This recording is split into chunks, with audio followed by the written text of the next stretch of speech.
রাতের অন্ধকারে যখন সবাই ঘুমাচ্ছে আর তুমি জায়নামাজে বসে কাঁদছ, তো তখন আল্লাহ তোমাকে সব দিক থেকে দান করেন। এটা সেই সময় যখন রব্বে করিম নিজে বলেন, আছো কেউ চাওয়ার মতো যাকে আমি দিব। সেই আল্লাহ সেই সময় মন ভেঙে যাচ্ছে, কাঁদছ, তাহলে একটু ভাবুন সেই আল্লাহ কিভাবে নিরাশ করবেন। তিনি দেখছেন আপনার ওই চোখগুলোকে যেটা ক্লান্তিতে ডুবে আছে, একটু ঘুমাতে চায়, কিন্তু এই আশায় তাকিয়ে বসে আছে যে ওই রব খালি হাতে ফেরাবেন না। এই সময় তো তিনি নিজে বলেন, আছো কেউ চাওয়ার মতো। বিশ্বাস করুন, সালাতুল হাজত তাহাজ্জুদ একটা শক্তিশালী সুযোগ নিজের দোয়াগুলো কবুল করানোর। কমপক্ষে তো 4 রাকাত অবশ্যই পড়ুন। আল্লাহ তাআলার প্রতিটা জিনিসের ইখতিয়ার আছে। উনি তোমার জন্য অসম্ভবকে সম্ভব বানানোর কুদরত রাখেন। উনি তোমাকে এমন অলৌকিকতা দেখানোর কুদরত রাখেন যা তুমি ভাবতেও পারবে না। উনি জানেন কখন তোমাকে সেটা দিতে হবে যা তুমি চাচ্ছ, আর এর চেয়ে বেশিও। এজন্য বিশ্বাস রাখো, উনি হুকুম দিবেন কোন, আর সেটা হয়ে যাবে। সবরের বদলা সবসময় খুব সুন্দর হয়। যদি আল্লাহ করিম তোমাকে অপেক্ষা করাচ্ছেন, তাহলে হতে পারে উনি তোমাকে তোমার আশার থেকে বেশি দান করতে চান। কেননা সবর সহজ হয় না। আর যদি তুমি সবর দেখাও, তো তিনি তোমাকে অবশ্যই খুব সুন্দর মজেজা দেখাবেন। দেরি তিনি অবশ্যই করেন, কিন্তু এতে তোমার জন্য কল্যাণ আছে। আর যখন তোমার সেই নিয়ামত পাবে, তখন তোমার এটার অনুভূতি হবে। এজন্য ভালো এটাই যে দেরিকে খুশিতে কবুল করে নাও, আর সবসময় আল্লাহ করিমের শুকরিয়া আদায় করো। কেননা তিনি উত্তম জ্ঞানী, যে সব দেরির পিছনে কল্যাণ থাকে।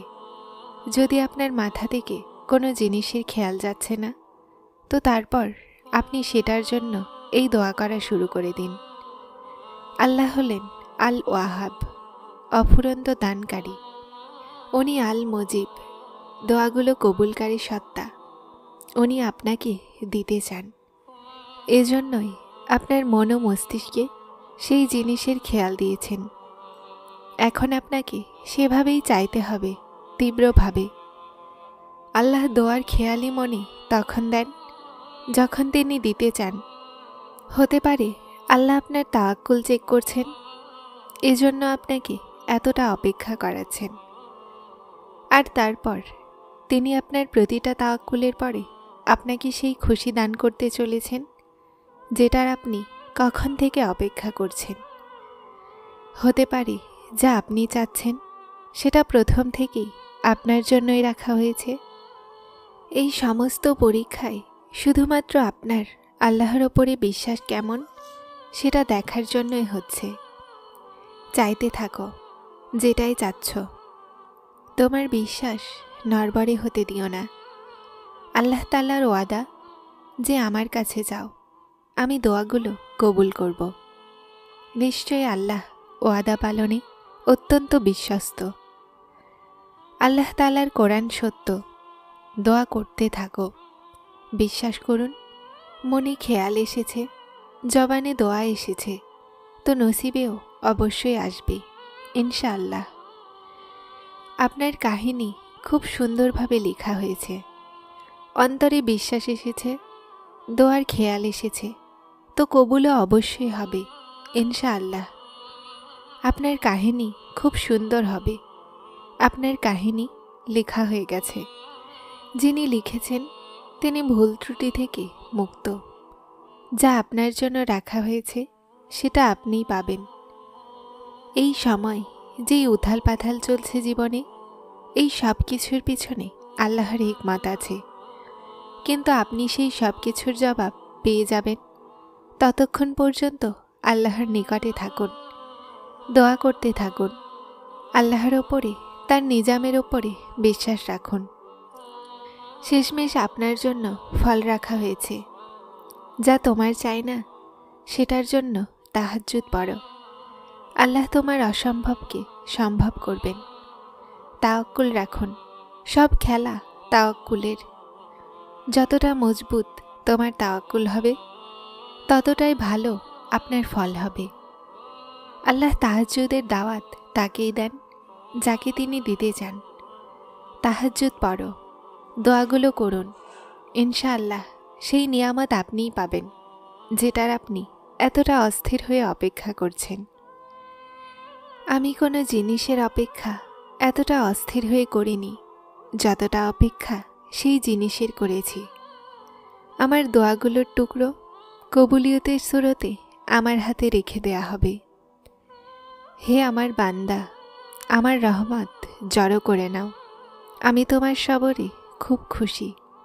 আর তোমার কষ্ট সম্পর্কে তোমার রব অবগত আছেন। তিনি চান যে তুমি সবর করো আর তার পছন্দের হয়ে যাও। নিশানি খুঁজছ? তাহলে বুঝে যাও যে সেই জিনিস দিতে চলেছেন যেটা দোয়াগুলোতে চাও। আর অসম্ভব ভাবো। যদি আল্লাহ কষ্টের সাথে রয়েছে স্বস্তি বলেন, তাহলে বিশ্বাস রাখুন যে এমনই, যে তার বলা কথার ফাঁকে ফাঁকে হিকমত লুকিয়ে আছে, যা আল্লাহ জানেন কিন্তু আপনি জানেন না। যে আল্লাহকে দুনিয়ার প্রথমে রাখেন, আল্লাহও তারপর তাকে দুনিয়ার প্রথমে রাখেন। আল্লাহকে ভালোবাসা বানিয়ে নাও। তিনিই ভালোবাসার প্রথম আর শেষ হকদার। বাকি সমস্ত ভালোবাসা তো ক্ষণিকের কাহিনী। আল্লাহ করিম তোমার জন্য সহজ করে দিবেন।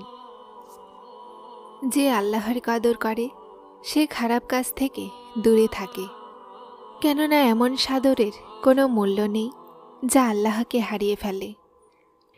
জানো আমরা কষ্টে কেন থাকি?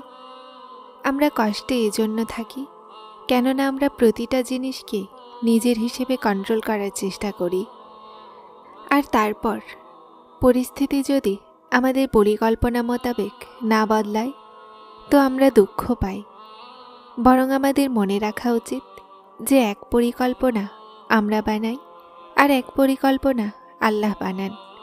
আর নিশ্চয়ই আল্লাহ সবচেয়ে উত্তম পরিকল্পনাকারী। যখন পরিস্থিতি আমাদের বিরুদ্ধে থাকে তখনই সেগুলোতে আল্লাহ আমাদের জন্য কোনো না কোনো কল্যাণ অবশ্যই রাখেন। আমরা আল্লাহর থেকে উত্তম নিজের জন্য চাই না।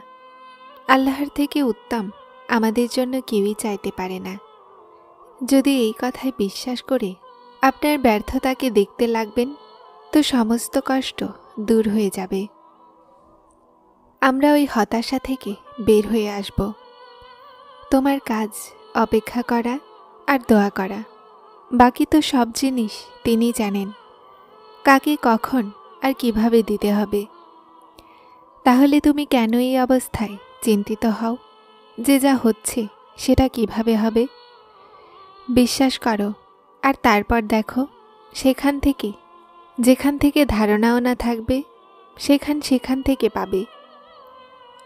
দোয়াগুলো এমনিতে ফিরে আসে না। যা চাওয়া হয় সেটা যে কোনো পরিস্থিতিতেই কবুল হয়ে ছাড়ে। তিনি তার বান্দাদেরকে বারবার কোনো কষ্টেই ফেলেন না। উনি সময়ও বদলান আর পরিস্থিতিও, দিনও আর নসিবও আর অন্তরও। উনি বদলাতে চান তো সব বদলে রাখেন। পরীক্ষা শুধুমাত্র ততক্ষণ থাকে যতক্ষণ মানুষ সবর করা শিখে নেয়। কেউ নারাজ হয় তো হয়ে যাক।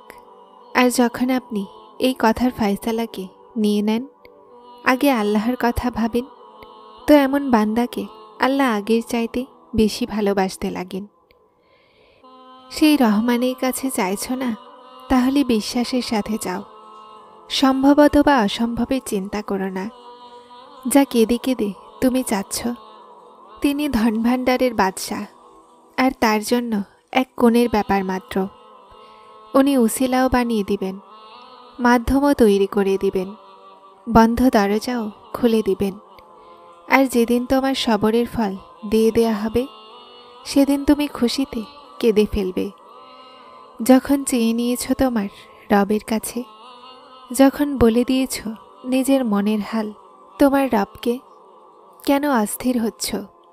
শান্তি আর সবরের মাধ্যমে আল্লাহর মজেজার অপেক্ষা করো।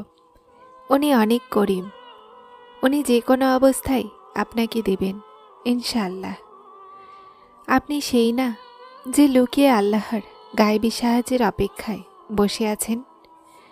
আল্লাহ তোমাকে এতটা দিয়ে দিবেন যে তুমি অতীতের সমস্ত কষ্ট ভুলে যাবে। তোমার সবর জায়া হবে না। তোমার দোয়াগুলোর জবাব জলদি আসবে। তুমি বিশ্বাস রাখো, সেই রব তোমার কাহিনীও সম্পন্ন করে দিবেন। যারা চ্যানেলটিতে নতুন এসেছেন তারা সাবস্ক্রাইব করে হেদায়েতের সাথে থাকুন। আসসালামু আলাইকুম।